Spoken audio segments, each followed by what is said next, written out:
While walking down a memory lane not so long ago, oh, Satan came right by my side, making me feel low. He brought up thoughts of hurt and pain when I had gone astray. He wanted to discourage me as I walked along my way. He said, you're undeserving, 'cause I know where you've been.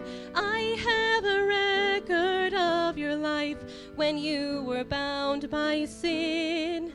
I know your darkest secrets that you would never tell.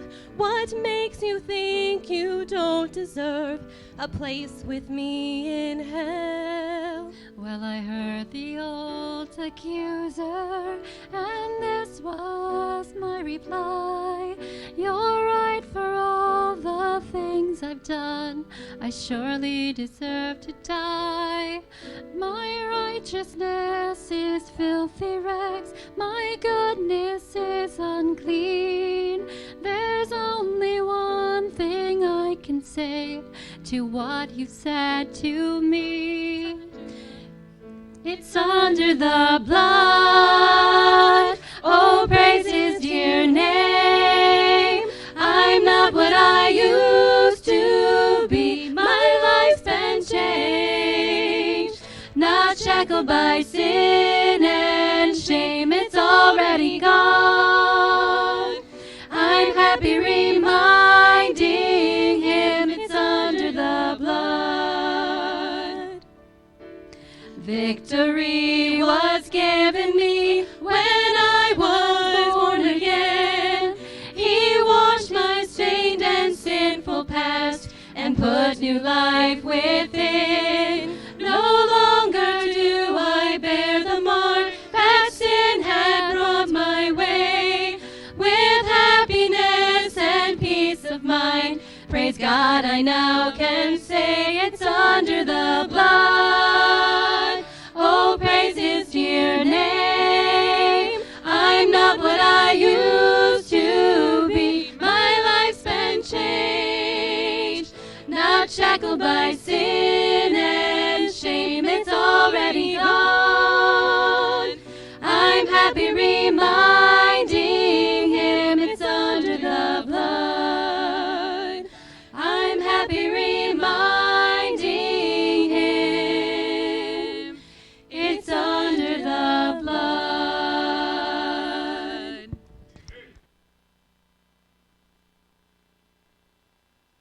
Good singing. Thank you, ladies. Let me get a couple ushers or a couple of helpers up here and pass these out for me, would you? Anyone that wants one. And we're going to do the part 2 from last week. And if you were here last week, we talked about counselors and our need for counsel. And I just want to reiterate, ladies sang a timely song. I want to say that if it wasn't for good counselors in my life, I wouldn't be here. I'm telling you. Guys that have encouraged me, stood by me, prayed for me, so many times in my life, helped with my marriage, helped with my family. And we're going to talk about some things tonight. I want you to see your part in this. We're going to look at a couple of things. We're going to look at counselors, and again, we'll look a little bit at what kind of counselors you should have, but we're going to shift a little bit. We kind of left off talking about how to get the most out of counsel, and then we're kind of going to talk a little bit about when you're a counselor, because we're all leaders in one way, shape, or form. Many of us are parents, and people come to us in one way, shape, or form for counsel, and how to be an effective counselor, so we'll get to a little bit of that. And these are my notes and my thoughts, so it's not as bullet point as I just laid out. It'll be a little jumbled, and I'm sorry for that. But let's look at our text verse there, just starting off. Proverbs 11:14 was our text last week. It'll be the same tonight. Proverbs 11:14 says, "Where no counsel is, the people fall. But in the multitude of counselors, there is safety." And again, I want to press home the point. We need counselors. We need counsel. And if you don't believe that, man, you're not gonna accept all the rest of what the whole message and lesson is tonight. But I pray that your heart would change. Sometimes we don't realize how desperately we need counsel, and we just tend to go through our life and we don't seek it. Sometimes we have an attitude if it comes to us, we're listening, but we don't seek it out. And I've learned in my life there's times I really need to seek it out. Now, everyone's a different personality. Some of you are real talkative, and some of you are real open. You're very comfortable sitting down and talking to someone and asking them questions. Some of us are not. And so depending on your personality, you are going to struggle or accept this thing of talking to counselors. And when I say talk to a counselor, I don't mean lay down on a couch with a psychiatrist and having him write down things. We talked last week, we talked about just mentors and disciplers. Just as Jesus was a discipler to his disciples, that is what we need. And the Bible word is counsel, and we need counsel in so many different ways. I won't spend too much on this tonight, but as I was up here meditating on the message, I don't want you to miss this because this is really important. You need to weed out the bad counsel in your life. Now, sometimes we're listening to the radio, or we're talk radio, or we're listening to something in some other form of media. Sometimes we're watching television. Sometimes a bad counselor is our friends or our peers, the people around. You need to kind of weed out some of that bad counsel because that's going to be bouncing around in your head. And so all of us are going to hear negative things, and we're going to have counsel that we should not listen to. Boy, I don't know if I should say, I think I should say this. The Lord just brought it up in my heart. Just try to be transparent. My father was a tremendous counselor to me and a tremendous blessing in my life.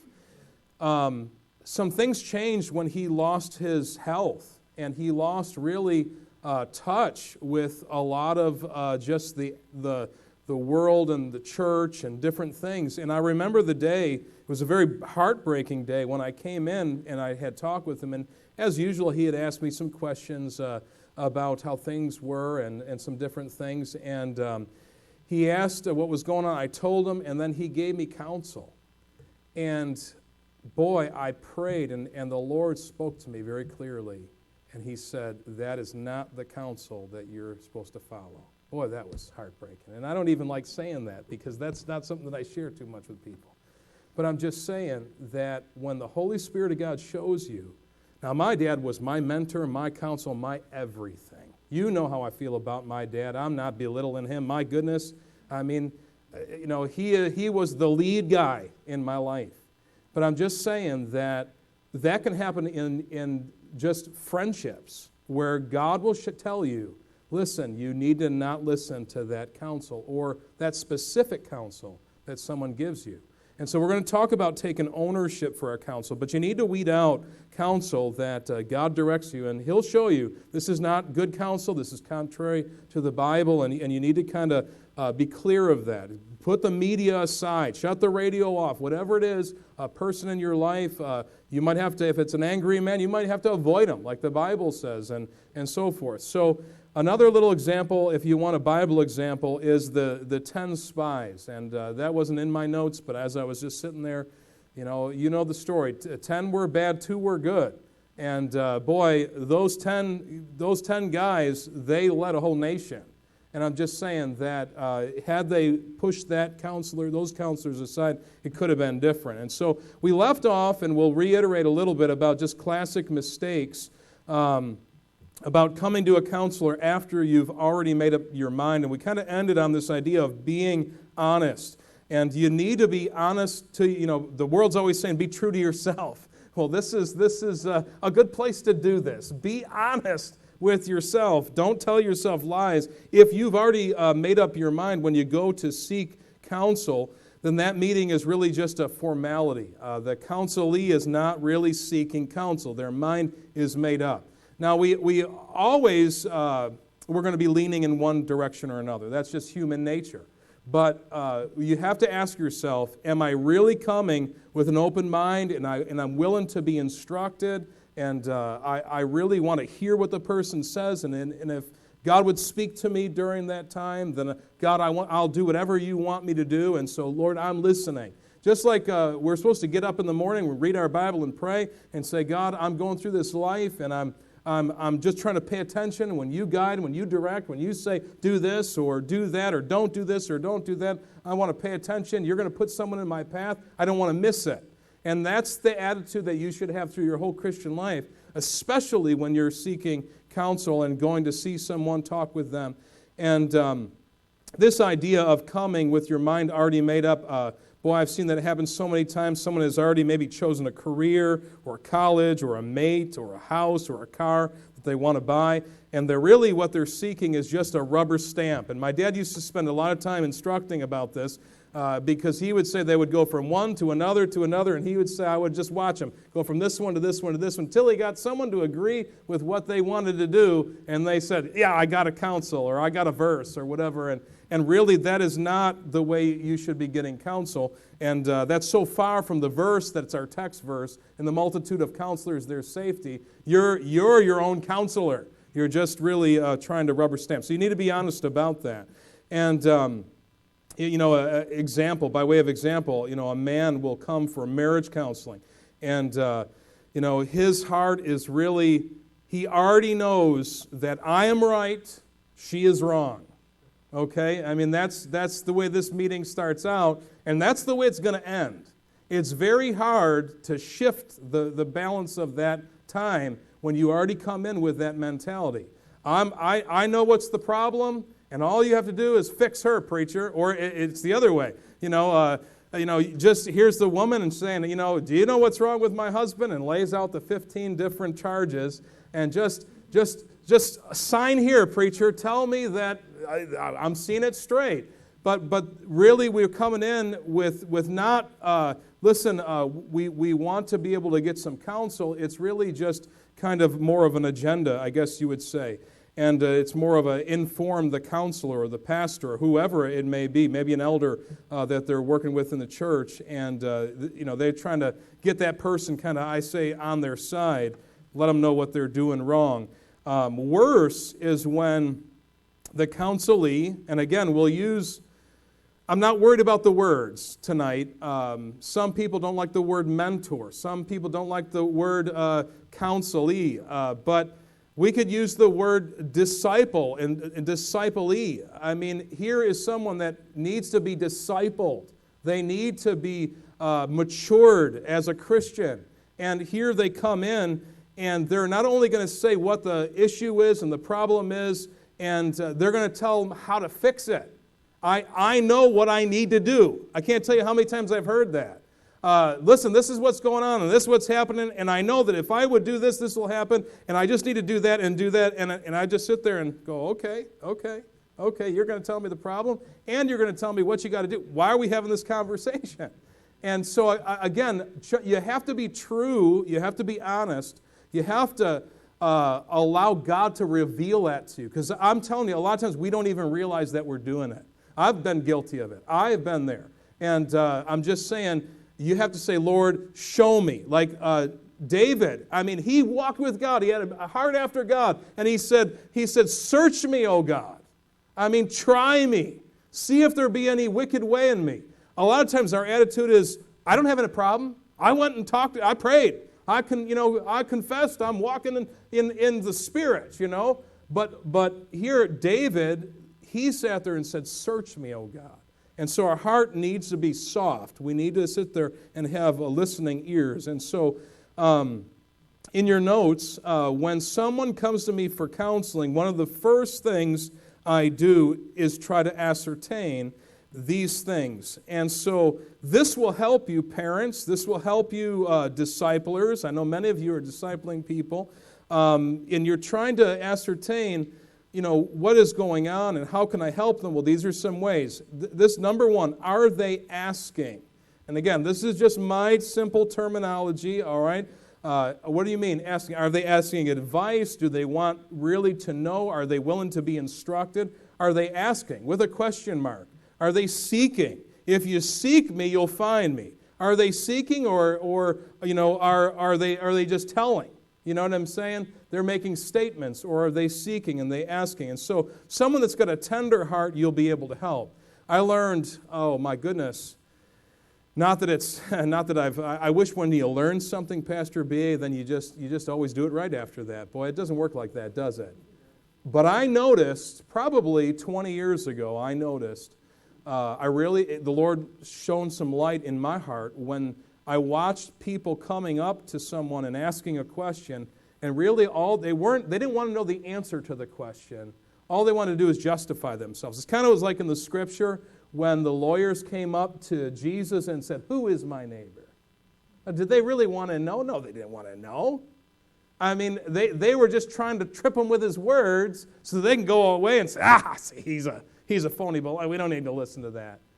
So I would counsel older disciplers that were dealing with kids that grew up in the church, and I would say, if they have a question, you name the question. Why do we use the King James Bible and we don't use these other Bibles? Or a question about just morality and how you dress, or should you date or court or whatever, and you name the question. I had to find out, do they really want to know the answer? And one of the ways that I started to learn to determine that was say, if I can show you from the Bible what the answer is, will you do it? And I'd watch their face, and I'd listen to what they say. And it was pretty apparent with some of them, they were not going to do it. And so I said, I learned, just don't waste your time. And I would tell the disciples, that door is closed, that flower has not opened. One day maybe it'll open and they'll be sincere and they really will want to know. Okay, that's when you spend the time and start to try to walk them through the Bible because their heart is tender. But if the door is closed and their heart is closed, you're just wasting your breath. And really, they're in a place really that's not good, rebellion or whatever. So are they asking? And then two, the opposite, are they selling? Are they trying to win me over? Are they trying to just to win you over? Some people are pretty good salesmen. They have a pretty good sales pitch on what it is that they're trying to do or whatever. And again, those people are really, sometimes it's a personality thing. So I want to give grace. But a lot of times they have a certain agenda, or they want you to think of them a certain way. They're trying to justify themselves, and they're not really coming for just like a little child saying, I need to know what to do. I want to know what to do. And so you need to kind of counsel them to open their heart to the Lord, to be willing. If you're the person, you need to open your heart, and you need not have this blockhead mentality of just trying to look good. And we struggle with it, I'm telling you. In this society we live today, especially in America, we really struggle with looking good. We want people to think well of us. And that goes into this whole thing. And so 3 is, are they there just to talk? Now, I'm going to be, again, transparent. When I was an assistant and then an associate pastor, and I'd watch my dad deal with people that he was ministering to, discipling, counseling, call it what you will, spending time with people, there's a lot of people that just spend time with Dad. And I would say, Dad, you don't have the time. The church is growing, and there's people that really need answers to questions, and you're kind of, I felt, wasting your time with just sitting there. Now, God has corrected me a little. And I'm telling you, my wife would know this. I didn't really see a reason to sit and talk unless there was something to talk about. If you need questions answered, I'm a typical guy, right? Your brother Hesdinsky's smiling. He's laughing because he knows. I mean, especially guys, we're eat up with it. I mean, okay, we're here to solve problems, to answer questions, not just to talk. I mean, I struggle with small talk. My worst fear is coming up to the pulpit and saying those few things just as a greeting, because I don't know how to do it. I don't know how to small talk. That's why I love Germany. Germans don't have as much small talk. Americans got to have a lot of small talk. How are you doing today? All right? And they don't even want to know, and they're asking those questions. And it just, but, I had to learn that there's a connection that needs to take place between people that's relationship, and And the Lord's shown me that with my wife. Of course, we talk about that in marriage class and so forth, how it is important just to listen, just to communicate, just to have some back and forth. And I've seen a little bit of the worth of just spending some time with people. There's nothing wrong with spending some time. But when you're counseling, you have to be able to ascertain, is this what this is about? Now, we're not teaching on marriage tonight, but it's really important, guys, if you're talking with your wife, if she wants answers to questions or she just wants to spend time with you and talk. If she wants to spend time with you and talk and she starts laying out some of her stresses and different things and you start giving answers to questions, how's that going to go? Not good. Not good at all. And so when we're discipling people, we have to use some wisdom. And we have to know if I'm going to spend time with Brother Jones, and I just want to spend time with him, there's nothing wrong with that. But I need to know that is what this is about, or is there something on my heart? Am I seeking answers to questions? And you really just have to pay attention. A lot of times we kind of go through life and we're not tuned in. And I'm just saying you'll get more out of it if you're tuned in. And so you have to look at those things. Are they asking? Are they selling? Are they there just to talk?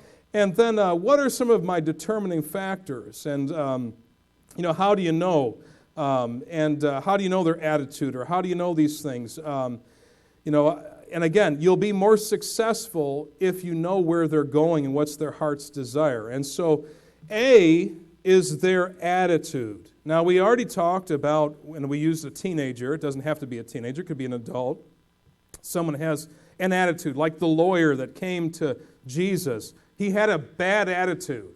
He was not there to learn. Could we agree on that? The lawyer was not there to learn. He was there to trip up. And so you got to look at their attitude. And when I am going to a discipler and I want to get something from maybe that older pastor, or a lot of times I'm listening, and this may sound strange to you, to some older lady in the church because they have a lot of things that they can teach me. Number one, I'm younger. Two, I'm a guy. So I'm still ignorant of a lot of stuff, ladies. And I thank you for forgiving us and bearing with us and all of that. We'll never be women, and we don't want to be. But we do need to learn, and we need to have our ears open. I miss Mrs. Bino. Bino used to keep me straight. And she would come and talk to me, and I could tell you, Mrs. Spalding, and I could rattle off a list, and I'm not going to embarrass people at our church, but I'm saying that there's people in our lives that you would want to come to and you would want to be instructed by, but it's key that if you're going to learn something, that your attitude is right. If your attitude is wrong, and you're not going in low, and you're not coming in with a teach me attitude, you're not going to learn nothing. How many young guys, I could speak to the men, you get a new recruit on the job, and they know everything. And they're going to tell you the best way to do it. You've been doing it for 30 years, but you're out of touch with all the new gadgets and all the new stuff, and they don't know a clue. They don't have a clue what they're doing. Okay, we've all seen that. But I'm just saying, you don't want to be that guy. You can come in there, and I don't care what your age is. There was a football player years ago that came up, and I remember when he came and talked to my dad at the old building on the platform, he started to instruct my dad about running the church and the Bible and a bunch of things. And this guy was brand new saved, wanted to do all kinds of stuff, and it was kind of a me thing. He was used to, as a professional athlete, having everyone bow to him and think he was great. And my dad went and said, hey, you know about football, right? Well, he kind of perked up, professional athlete. And he said, would it be kind of foolish for me to tell you about football? And you could kind of see him like, okay. And then he proceeded to tell him about him coming in as a new guy and telling him how to run the church and about the Bible and all this stuff. Well, that guy didn't like that. But again, he wasn't there to learn. He should have been there to learn. And sometimes our pride stands in the way of us learning, and we want to get the most out of that counselor, that disciple. So we've got to be hungry. We've got to be teachable. And so do I have a wall up? Do I have something up? Maybe I'm resistant. There's times when I will get around certain people. Brother Crone was like that. Just our personalities didn't mesh. The first time I met Brother Crone, some of you guys know what I'm talking about because we met him on the football field. And so that didn't go too well. Okay? But you know what you do? But what happens then? Okay, now he's speaking, now he's teaching. I remember, and this is on the internet. Oh, well, Brother Crone, here we go. Okay. I remember he stood up and said something once at a marriage conference, and I had kind of a bad attitude. I thought, who is this guy to stand up? There was older preachers there. In my mind, I'm thinking, sit down and shut up, you dummy. But what he had to say was really worthwhile. And later, I really thought about it. And I learned that guy's got something that, I could learn from. And I'm just saying, you got to be careful of your attitude because your personalities will get in the way, and you can learn something from that person, and we miss it. And so don't just allow your personality to, push away a counselor. And so you got to watch your attitude. And then if you're counseling, you got to look at their attitude. If that wall is there, again, you've got to get that wall down before you go further. We're wasting our time if that wall is up. You say, well, what do I do if there's a wall between me and my child? Well, again, a lot of prayer, a lot of patience, a lot of looking for just that little crack in the wall, that little reaching toward, and just a little thing there, and you got to be patient. But you can't just do what some people do, and we've all done it, just start ramming the truth down there. Well, this is truth, this is right, and I'm just going to keep ramming it down someone's throat. It just doesn't work. We're to be disciplers, and if we're going to be disciplers, the disciple has to want to come and follow the master, or otherwise he's not going to be discipled by force. That's where the false religions, they go off the rails. The Roman Catholic Church and Rome as a nation, and so many other religions and countries said we're gonna make this happen by force, and you can't do that. That's not what Christ taught. And so if you're going to get the most out of a counselor, you're going to have to do a little homework. You're going to have to watch them a little bit. If you're really looking to get deep answers to questions, my advice to you is to pay attention to them. Watch them. Watch their, look at their testimony. The Bible uses the word conversation. Watch their testimony. Look at their life. And do your mental homework before you go and ask the question. Don't go and ask the question and not like the answer and then dismiss it because you didn't like the answer. Get already in your mind. Again, we're trying to get our mind ready. Lord, I understand I'm responsible, but I do need advice, and I really will listen to what that person says. They've earned it, or whatever it is. I'll give you a worldly example. Brother Rob Parati put me in touch with a physical therapist. I was having a couple of years ago some problems with my back, and I went to see this guy. And the guy was very highly recommended by Brother Parati, who should know. He's been through a lot of doctors. And the guy worked on many professional athletes and had just a resume a mile long, 3 different degrees and all this stuff. So I'm paying out of pocket to have this guy tell me what I'm supposed to do to get me fixed. Well, I'm telling you, I went there the first week. I thought, well, the guy's pretty knowledgeable, but I kept telling him things, and he kept saying, no, that's not it. I'm telling you, he used the word, I'm trying to talk you off that ledge. That's what he said. Because I was telling him what my problem was and what I thought needed to be fixed, and he kept saying, I'm trying to talk you off that ledge. That's not what it is. And I've seen you 1,000 times. That's basically, paraphrasing his words. He set me up with a program, and I had to do these little goofy things and all this stuff, and I'd go in there. I paid my $100, and then it was $50 and $50 and however much it was, and I'd go in twice a week, and I'm paying $50 and $50, and I'm doing this stupid little stuff. And if it wasn't that he was so highly recommended, I would have quit, because I even said to him a couple of times, I don't seem like I'm pushing hard enough. I'm used to working out and stressing myself, and I exerted myself. And even when I started feeling better, I said, I think I'm just going to, not go for the next couple of weeks. I really don't want to pay the money. And he said, you can do that, but you'll be back.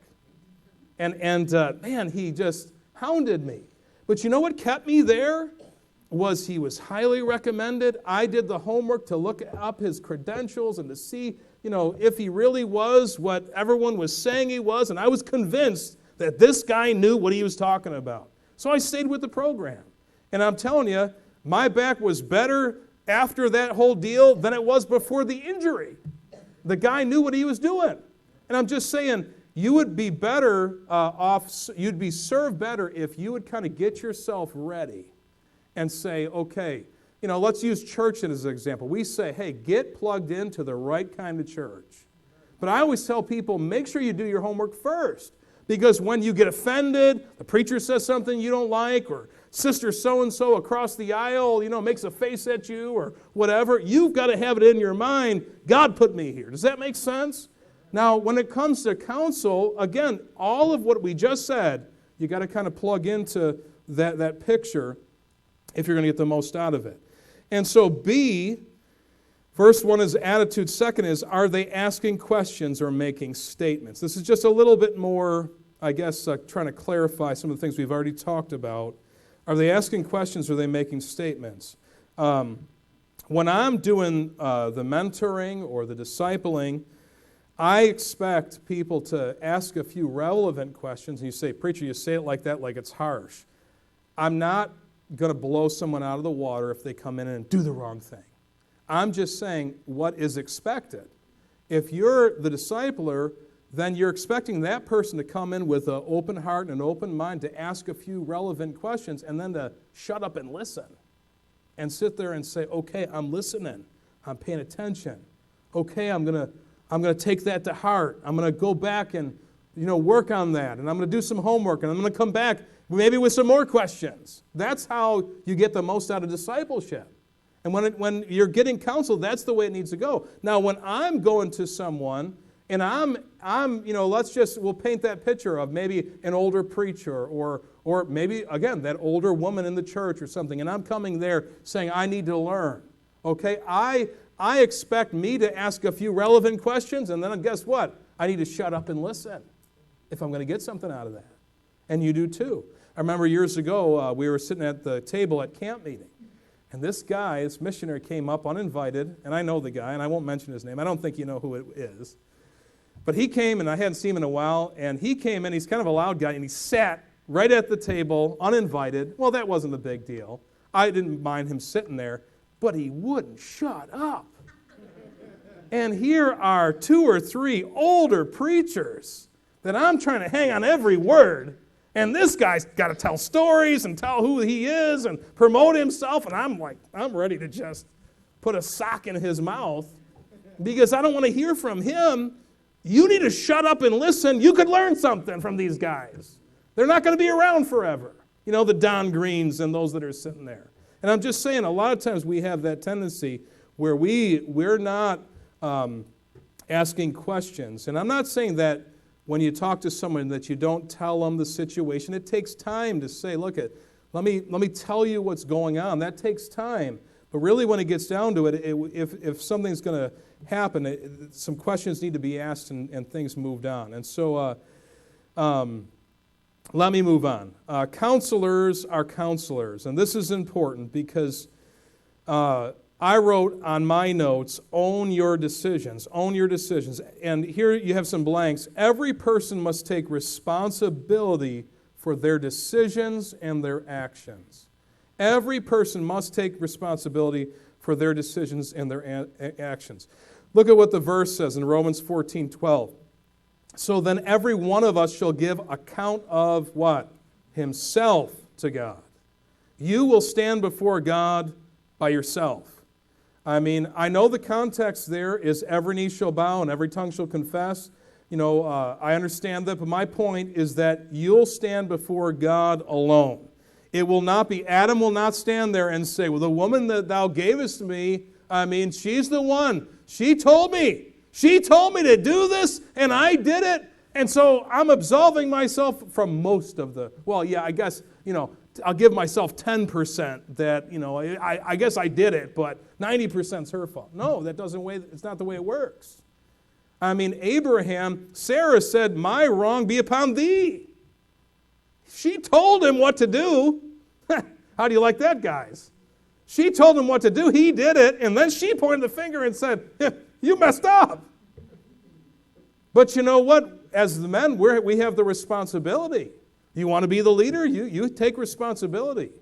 But the thing is Abraham, once Abraham said, okay, this is what we're going to do, He's responsible for his actions. And a lot of times I've seen it. There was a friend of mine here, he doesn't go to church anymore. He'd give some stock advice every once in a while. And he was always loath to give stock advice. And I could tell you, there was 2 or 3 people where he gave them advice. They didn't listen to his advice. The things started to go down, and they should have held, and the company was a great company, would come right back and all of that. Well, they sold, and they lost a bunch of money and all this stuff. And they were upset. But the thing is our conversations, because in that sense, financially, he was giving me some advice, and I was the one that was being mentored. My comfort to him always was, hey, I'm not going to come back and, just harass you for advice that you're given. I would say, I'm a big boy. In other words, if I make a decision, I'm going to research it. I'm going to do my due diligence as best I can, and then I'm going to make a decision. And guess what? It's my decision. And you have to own your decisions. So the Bible says in the multitude of counselors there's safety, but what we want to do is we want to just go, well, it's their fault. No, we're getting counsel, but we're going to stand before God. That's the reason you get counsel, because you want to succeed. You want to get the information. You want to have a multitude of counselors that can help you make a decision. You pray over it, you go to God, and you'll make a better decision. But it's not, well, it's all their fault. And they told me the wrong thing, so I'm not going to get counsel anymore. Well, that's not going to go well. But you need to take responsibility for your decisions. On your notes, I think I have, you are the golfer, the counselor is the caddy. Okay, now that's kind of a silly way to put it. But the truth is, on a golf course, the caddy's just giving advice. Now, the golfer, though they do sometimes turn around and go, why did you tell me to do that? That was the wrong club. The professional golfer, he's the one that's making the shots. They're there to advise. And you say, well, preacher, you're more than just a caddy. I mean, you're an authority figure. And I'm a parent, and I'm an authority figure. Yeah, you are. And a pastor is an authority figure in certain areas. But the scope of what we're talking about is not things being mandated. As pastor of this church, I am the authority here, but I am not the authority of your home. I am not the authority of your wife, Mr. Man, okay, or your family. You are the authority of your home. And many times guys will come to me and they'll say, preacher, I need you to do this, that, the other thing. And I say, that's not my jurisdiction. I can give you some advice, but you know what? You're the leader of that home. And so in that position, I'm just the caddy. I'm just saying, okay, this is what I would do. This is what I would recommend. And guess what? You have to pray over this. You're the one that's putting your life on the line, and you will stand before God for your decision. And so get the counsel, but understand that you're the one that has to own that decision. And that's why you should get the right counselors. Sometimes when we don't own our decisions, we're really quick to get advice and really quick to make decisions. And I'm telling you, if you don't get anything else tonight, get this idea that it's important to get counsel, but I have to own my decision and realize that I will stand before God for what? Every idle word. Every idle word. And so that's an awesome responsibility. Moving on, areas that you need counsel in. That's not in your notes, but if you'll flip your page there, I just try to give you some room to maybe make some notes here. But areas that you need counsel in, this is not exhaustive, this is just some suggestions. But number one, it's not numbered there, but the first one, you see that M, is marriage. Marriage. When it comes to that specific relationship, that is, God has a lot to say about certain relationships in the Bible. And when He magnifies it, you ought to magnify it. And you would do well to get good marriage advice. Again, be careful where you get it. You're going to have to weed out the bad counselors. Of course, the things here that I wrote down, and just to reiterate, we'd cover this in the first week. Get advice from your Bible, first and foremost. From your quiet time. That's that prayer time. And as you're talking with God, you're going to get the most advice there on marriage, but also from experienced, successful, spiritual couples, and I could put in a bunch of other, words in there to just, color it and add more weight. Be careful of who you get marriage advice from. People pick up a book, and sometimes that's helpful, but sometimes it's damaging. You get the wrong advice. You got to be careful. My dad used to say, hey, and I'll reiterate, be careful the preaching you listen to. Just don't turn on someone, because they may be preaching false doctrine. And that's a counselor to you. And so the Bereans were commended because they searched the Scriptures daily to see whether those things were so. And that's what we all ought to do when we hear preaching, when we get counsel. But you will benefit by experienced couples that are spiritual and I would say successful. You say, preacher, can you learn something from someone that's not successful? Well, sure you can. There's a lot of men that I know, and women, ladies, older ladies that I know that maybe they have a prodigal child, or maybe their kids are not serving the Lord, and yet I can learn a lot from them. There's people that don't even have kids. As far as we know, Paul wasn't married. I don't know that he had any kids, but he talked a lot about marriage, and he talked a lot about the family. You can learn from someone like that, but I'm just trying to narrow the scope a little bit for you. A lot of times people will go to the people that they're not spiritual, they're not succeeding in what they're doing, but they're listening to counsel from them. That's moronic. That doesn't make any sense. You ought to go to people that are steady and faithful and spiritual, and you see, wow, there's something good in their family. Tune into them. Otherwise, you'll end up like Rehoboam. I was talking with Joey, and I don't know where's Joey, but he mentioned that after the message, I give him the dad question. Did you get anything out of the message? Did you hear what I said? Whatever. And he said, oh, yeah. And he said a few things. And then he said, oh, it's kind of like, getting counsel from the wrong people. And he brought up Rehoboam. I go, that's pretty good, Joe. I'll put that in there. I didn't tell him that. But that's what Rehoboam did. He didn't go to the older people. He went to the younger ones. And how did that go? Not real good. So it's important to be able to listen to some of those people that are experienced. And so the next one is finance. Finance. It's something in the Bible that is important. When I say the word finance, most people misunderstand me. If I got up here and preached a message on finances, there would be certain people in the church that think this is not even spiritual. This is talking about carnal stuff.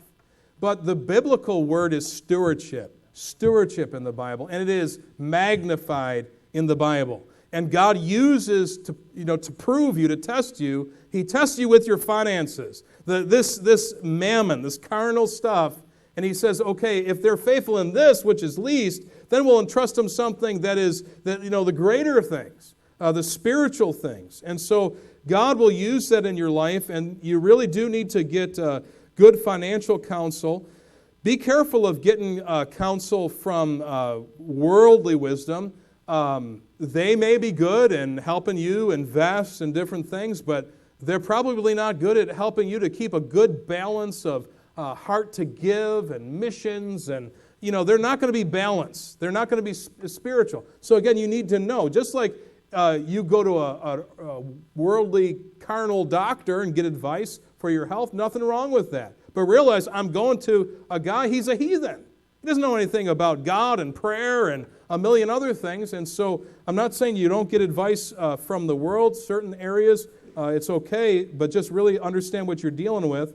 And I would encourage you to study about stewardship in the Bible. I think a lot of times our attitude is wrong, and I think we don't have a teachable spirit, and we don't seek out the right people. I would encourage you to seek out people that have managed their money well. Can I say that in church and not sound too carnal? Because we're talking about spiritual things in stewardship. If they don't manage their money well, they're not a good steward. Can we agree on that? Because God tests them with their finances. So I would encourage you to look to people that have had good stewardship and to maybe get some advice from them. And don't go to them with an attitude of, you need to help me. That's never a good foundation for discipleship or counselee. You ought to come with an attitude of, I'm teachable, and even, can I help you? Even the world knows that. If I'm going to get something from this guy over here, and this is the man that has all the financial wisdom, I'm going to go to him with an attitude and say, hey, can I buy you dinner? Or can I do this? I just want to be able to get something and learn from you and whatever. And my attitude is not, give me. You need to help me. How does that work? And I'm just saying our attitude's wrong. And that carries over into just our spiritual life and everything else. You want to know the people that are successful? I mean, look at the people in the Bible, Daniel and Joseph. And what is it said about them? They have an excellent spirit. And guess what? They're there to make their employer look good, to have their employer make money. They're looking out for their welfare. Daniel's looking out for Nebuchadnezzar and his person. And Joseph's trying to magnify Potiphar and run everything well. It's not like, well, when I'm on top and it's my stuff, then I'm gonna do a good job. No, man, that's the wrong end. That is not an excellent spirit, and you're not going to do well. And so you got to get your attitude right. The scripture there, you see it at Luke 16:12. And if ye have not been faithful in that which is another man's, who shall give you that which is your own? Again, God tests you with your finances, and He tests you with these little things. And He says, if you will manage something and make someone else look good, then you know what? I'm watching. And though that person that's humble in themselves, just like He lifted up Joseph, He'll lift you up. Now, if your attitude is, I need to be lifted up, you're not going to get lifted up. And that's just the fact of the matter. Joseph's attitude is not, I need to be governor. That's not his attitude. He's just serving. He's got an excellent spirit. And so to have a good stewardship, we need to have a balanced approach. And to do that, we're going to have to get around spiritual people. That's your next blank, spirituality. You ought to get mentors and counselors and disciplers, whatever you call it, in spirituality. And that's just living the Christian life. You ought to seek out spiritual counselors that have a consistent walk with God. We're looking for consistency.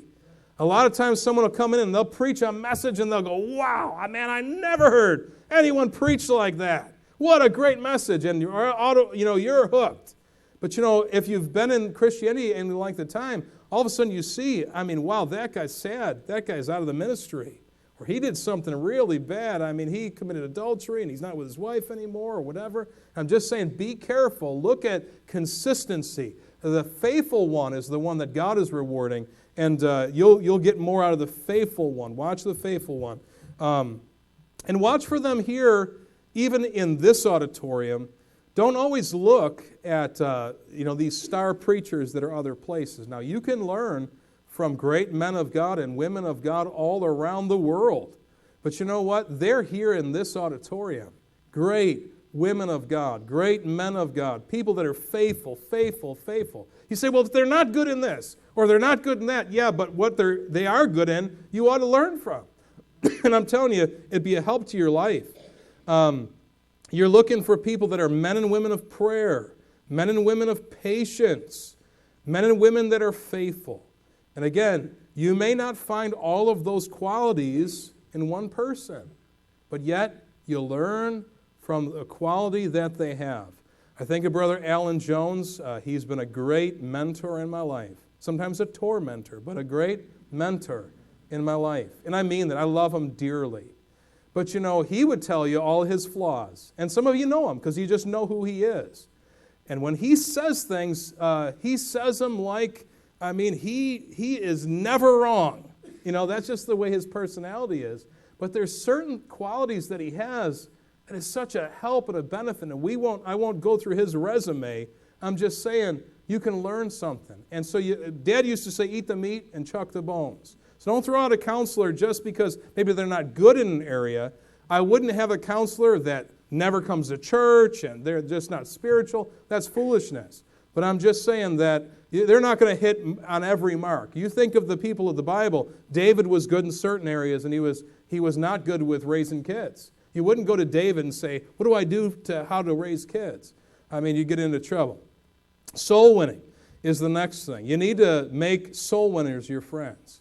You need to have people around you that are soul winners, counselors, helpers. I think of guys in my life, Don Case and Bruce Fry, and Jeff Bassett, I can name many others. My wife, My wife's a track passing machine. She puts me to shame, puts me under conviction. That's good. See, I don't like to be around people like that. They make me feel bad. You know, I don't like that woman. She's too beautiful. She makes me feel bad. You got to get over that, okay? That's an American thing. Well, it's not just America. There's other places that are like that. But I'm just saying, that's the way, that's how shallow we are. We don't like to be around somebody because they make us look bad. They make us feel bad. You need to be around people that are going to challenge you. Someone that's going to push you a little further. And you get around them, I mean, that will help you and it will inspire you. And so soul winners will challenge you, and you need to make soul winners your friend. And then raising children is something that you're going to need counselors with. And marriage and raising kids, they're a little bit different. And I've already mentioned last week, I mentioned the Claytons and the Marshalls, and I can mention many others. And I can mention people in our church, but I don't want to embarrass them. But they've been a great help and blessing to me. You need to look for those good, godly counselors. And get all you can from counselors that come by your way. Thank God for them. Focus. Make it a priority. And you say, what am I prioritizing? Well, I'm going to listening, learning, and applying. Those are the things that I'm going to have to do if I'm going to make the most out of a counselor that God has sent by my way. Do you know other places in the world and in other churches, they don't have the counselors that you have? They don't have access to the people that are in your life. They can't just call them up. They just can't see them at church. They're not going to hear them preach. Never. And I'm telling you, we're blessed, and so spoiled that we don't even take advantage of what we have right here. And I think, boy, if this counselor or this older woman was over in this, if I could just teleport her over to this church in this foreign country, but what a difference she would make in this church's life, because there's all these young parents and they're listening and you're not listening. And I'm just saying, we are so spoiled, and so don't pass up gold. Don't just cast aside the things that God allows and has given us. I think of things that we have in our church, family conference and missions conference and the winter blitz, just to name a few.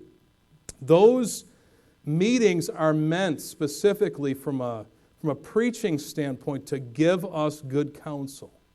And it always seems the ones that need the counsel the most won't come to those specific things. The ones that their hearts are cold to missions, they should come to missions conference. Well, who comes? The ones that their heart is warm. Well, preacher, that makes sense. I can see how that happens too. But you need to go do some things maybe you don't want to do. I pay attention very specifically to how many nights we're asking our people to come beyond church. Because I paid attention to that. We were the church that had weeks of meetings, and we went to the nursing home, and we went soul winning on Tuesday, and we went out on Saturday, and we had a staff meeting, and we had, what did we have? We had Institute going, and we just, something every night of the week. So I pay attention to that. And I counted up all of the nights that, even when it comes to family conference and camp meeting, and the things we do during the year, and I came up with 16 nights. Now, there's like 260 nights outside of Sunday and Wednesday. But I come up with 16 nights that we say we're putting on something special. And yeah, come on church on Sunday and Wednesday, but here's a few extra nights. A Monday here, a Tuesday there, a Friday there. And there's a purpose to all this. Like, we're going to have the Winter Blitz. There's a purpose in it to get us, out of the rut, to kickstart us in our year to say, I got to focus on spiritual things and be ready to meet this year because, the Lord's coming back. And I don't have much time. And, I'm kind of snoozing through life. And so we meet Wednesday night. Well, that's already scheduled. And Thursday night. Oh, preacher, don't you know it's cold and it's dark. Oh, man. And then we asked Friday. And as far as all I can tell, outside of camp meeting, the only other days that we would even suggest taking off maybe from work is the Winter Blitz, Friday. And I've said it for now, this is the 4th year. Some of you haven't taken off one day yet for the Winter Blitz. You say, preacher, I'm in financial trouble. Preacher, I only have so much vacation, I can't do it. Okay, I don't know your situation. And I'm not here to, bang you over the head. I'm just here to say we're doing something special. And there's only a few nights where you have key counselors, where you can be around them, where you can hang on every word, where you can sit there and write with a pen, and you can maybe go pray with them and sit next to them and ask them a question. And then we're going to just go do something else. I'm just saying, think about it. Think about all the things that we cast aside. We don't even think that are important, how it affects us and our wife and our children. I'm just saying, don't pass up gold. Counselors will be a help and a blessing to your life. Have them in your home. I mean, say, hey, when it's missions conference, can I have a missionary over? It's a blessing. We have all those preachers over at our house. And now it's chaotic. It's work. I mean, my goodness. I mean, if you've ever had company, it's not easy, but it's worth it. It's a blessing. We'll have them. We'll sleep on the floor during camp meeting, during missions conference, during the winter blitz. It doesn't matter, because those counselors have changed my life. They've changed the life of my children. Let's all stand. We're going to have a verse of invitation. The multitude of counselors, there's safety. You can be helped by counselors. Where no counsel is, the people fall. But in the multitude of counselors, there is safety. How are you doing with the counsel that God has put in your life? Are you availing yourself to it? Are you seeking it? Are you really listening? Do you have the right attitude? Are we writing it down? I encourage people to have a pen every time they're in service, because God might speak to you. You need to write it down. When you read your Bible, you ought to have a pen, because guess what? God's going to speak to you. Maybe not today, but He'll be there one of those mornings, and guess what? You'll miss it. And you should at least circle that verse or wrote a sentence down or something. And I'm just saying, I've been guilty many times of not being prepared. That's why preachers say, bring your Bible, have a pen, listen to that message again, because God spoke to your heart. Why wouldn't you listen to that message again? I mean, listen to it 5 times. When Brother Farley in the early 90s were preaching on finances, I had those cassette tapes. I listened to them. I can't tell you, I listened 50 times. And I mean, that was a blessing in my life. And I've been guilty. I don't listen to as many messages as I used to. And God will say, hey, you need to get that message. You need to write that down. Don't let my words fall to the ground. Get you some good counselors. Weed out the bad ones. Watch out for those influences. As we sing this verse of invitation,